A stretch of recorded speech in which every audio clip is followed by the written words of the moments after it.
pertama karena kita punya misi teruntuk untuk pendidikan di Indonesia dan masalah keuangan sih. Karena kita merasa bahwa memang data literasi finansial di Indonesia itu tinggi.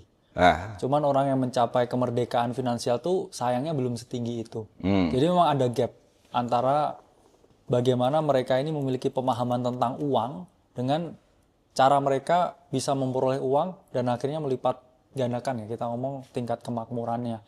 Dan kita ngerasa bahwa topik masalah keuangan itu sesuatu yang nggak pernah dibahas di sekolah. Karena seperti yang Bang Ferry tahu, saya kan basicnya dosen. Jadi apa yang saya ajarkan dan juga apa yang ada di kurikulum, itu kebanyakan memang bukan sesuatu yang harus saya hadapi di dunia nyata. Dan itu menimbulkan concern. Saya dosen keuangan, tapi segala hal tentang uang, ini kok nggak pernah diajarkan. Iya. Gue tuh karena kemarin lagi proses nulis buku ya. Yes. Jadi gue beli tuh semua buku pengantar ilmu ekonomi yang ada di market. Dan gue sedih sih. Sangat-sangat sedih gitu. Kayak orang mendefine scarcity aja itu berantakan banget gitu. Karena sampai gue waktu itu WA Mas Dede. Mas Dede ini Pak Khatib Basri, mantan Menq. Yes. Nah, gue sampaikan konsep gue. Mas ini ngaco ya, gue bilang. Kenapa sih terapan ilmu formal ekonomi kita itu ngaco banget, gue bilang kan. Ya maksudnya kayak scarcity itu diartikan dengan cara seperti ini, kelangkaan yang means rare gitu. Jadi orang nangkapnya itu rare bukan scare gitu kan. Seharusnya kan itu define scare, daripada kelangkaan mending keterbatasan nggak sih? By definisi aja banyak yang keliru. Supply itu seharusnya itu kan pasokan, bukan penawaran ya. Penawaran tuh kayak lo nge-sell diskon gitu kan.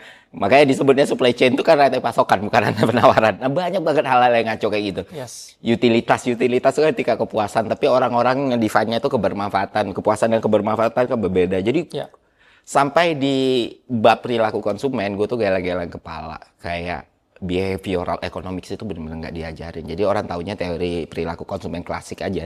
Yang manusia itu homo economicus. Artinya ya udah manusia itu selalu mengambil keputusan rasional. Padahal kan si Kahneman buat itu kan terus dapat Nobel yang mana sebenarnya nggak selalu rasional.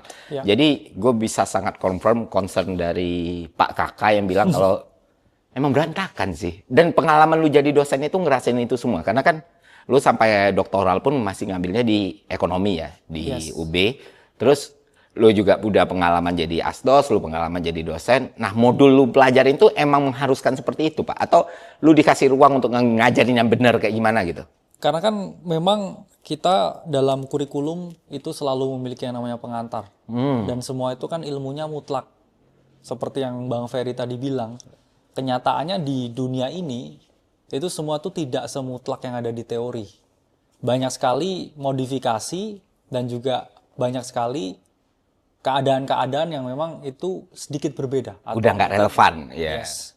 Sangat berbeda dengan teori yang ada. Nah, jadi adanya kita di sini dengan menyampaikan banyak hal tentang literasi keuangan, dengan kita ngomong ya cara kita, harapannya itu lebih banyak yang mengerti. Karena faktanya memang kalau kita menyampaikan itu dengan suatu bahasa yang solid dan rigid, orang itu nggak akan mau mendengar. Tapi kalau kita sampaikan dengan, ya kita ngomong bahasanya orang nongkrong, itu malah lebih diterima oleh audiens. Jadi memang ya kita concernnya di sana.